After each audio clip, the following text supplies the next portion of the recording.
కాశ్మీర్లోని చీనాబ్ నదిపై నిర్మించిన ప్రపంచంలోనే అత్యంత ఎత్తైన రైల్వే వంతెనపై మరో అద్భుత దృశ్యం ఆవిష్కృతమైంది. ఇంజనీరింగ్ అద్భుతంగా నిలిచిన ఈ చారిత్రక వంతెనపై తొలిసారి వందే భారత్ రైలు పరుగులు పెట్టింది.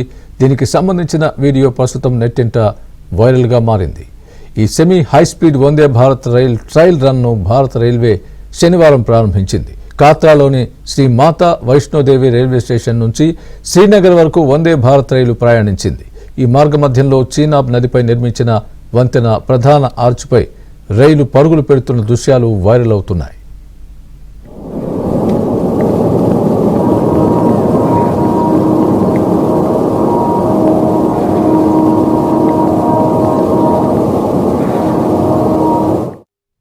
కశ్మీర్ లోయలోని అతి శీతల వాతావరణ పరిస్థితులను తట్టుకునేలా ఈ వందే భారత్ రైలును ప్రత్యేకంగా రూపొందించారు. నీరు గడ్డ కట్టకుండా ఉంచేలా అత్యాధునిక హీటింగ్ వ్యవస్థల్ని ఇందులో ఏర్పాటు చేశారు. కాగా గత ఏడాది జూన్లో ఈ వంతెనపై రైలు ట్రయల్ రన్ను విజయవంతంగా పూర్తి చేశారు.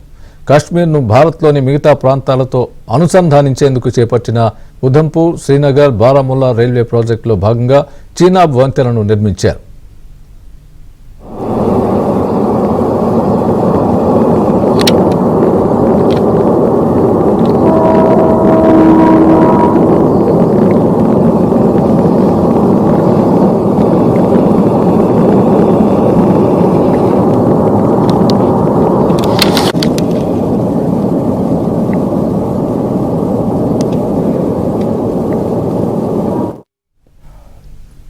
నదీ గర్భం నుంచి 359 మీటర్ల ఎత్తునున్న ఈ రైల్వే వంతెన పొడవు 1315 మీటర్లు.